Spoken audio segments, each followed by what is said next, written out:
The Tate Modern Museum in London is home to some truly amazing and awe-inspiring works of modern art.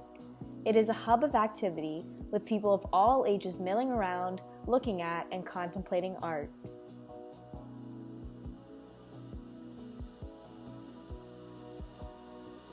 The Tate Modern does a great job at creating an atmosphere that is conducive to appreciating art, which oftentimes means tailoring the vibe of a room to fit whatever works of art are on display.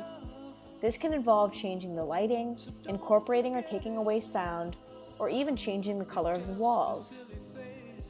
One room in particular exemplifies how changing the overall vibe of a room can change the way you look at the art in the room, and today we're going to look at how. I am currently standing outside of the Tate Modern Museum on a very rainy day in London, about to go see the Mark Rothko exhibit. So come along. In the Tate, there is a dark, quiet, and mysterious room in the middle of a relatively busy area of the museum.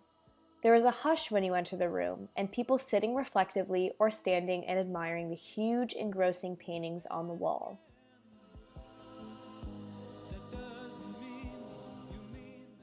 All of the paintings are done in a similar maroon and black color palette on canvases that are almost too big to film properly. If you can't already tell from the iconic squares and lines, these paintings are by the modern artist Mark Rothko. Compared to other rooms in the Tate, this one feels downright somber. The colors of the paintings are dark and brooding, and your eyes need a few seconds to adjust to the dim lighting so you can see the paintings properly. The room is also more quiet than others, probably because of its slightly private nature in the museum. The paintings practically call for you to sit down and take them in fully because of how large they are, as you can see many people doing in the clips. As you might have noticed, there is not a plaque in sight to disturb the art or even remind the viewer that they're in a museum at all, which makes the experience all the more immersive. To learn about the paintings, you can step right outside of the exhibit and find out why the room is designed the way that it is.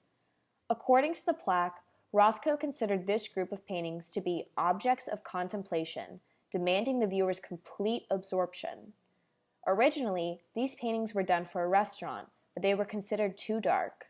Rothko wanted his viewers to feel like they were trapped in a room when they looked at the paintings, which is achieved by the Tate with the low light and secluded nature of this room. The room is truly immersive, as are Rothko's larger-than-life paintings. Many view his work as overrated because his paintings seem so simplistic. However, upon entering this room, one can sense why Rothko's works are as famous as they are. In such a quiet and contemplative room, it is easy to get lost in the paintings, noticing the subtle differences in color and texture that might otherwise be overlooked. Rothko's art is conceptual, which means that the meaning behind the painting is more important than the actual work itself. Rothko expresses feelings through color and simplicity and calls upon the viewer to impose their own emotions onto the paintings. In the dark and almost silent room, this is not hard to do as you feel almost alone with your own thoughts. However, I also thought about the emotions of the painter a lot when looking at these gloomy works of art. Mark Rothko eventually killed himself, and this knowledge gives the paintings an almost eerie vibe because the paintings evoke such dark and sad emotions, reflecting how he probably felt at the time. There is a very peaceful and respectful calm in the room, and I found it hard to pull myself away, stand up, and re-enter the museum, which shows the meditative qualities of Rothko's works. Just outside this room is another, brighter Rothko painting that stands alone because it wouldn't have fit the tone of the others. Even another Rothko painting wasn't allowed in the Rothko room because it would have changed the feeling of the other paintings by being so different in color and thus meaning. The room isn't disturbed by any bright light or color or loud noise. You enter it and are enveloped by the quiet darkness of these Rothko paintings and by the room as a whole. This room lends itself completely to Rothko's works. There are no plaques that typically cover the walls of museums because it would interrupt the flow of the paintings too much. Instead of the usual bright lighting used by museums to emphasize the colors of the artworks, the dim lighting of the Rothko room calls for the viewer to look within to get meaning from the paintings.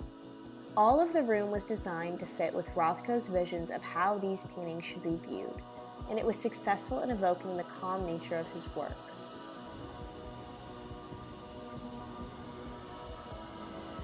Bottom line is that very few paintings would fit perfectly in this environment.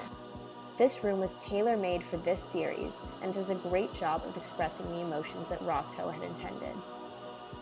So, once you finally decide that you've had your fill of taking in this series, you can stand up and go explore the rest of the Tate, perhaps feeling more peaceful or sad or contemplative than before, but feeling something nonetheless, which, at the end of the day, is the whole point.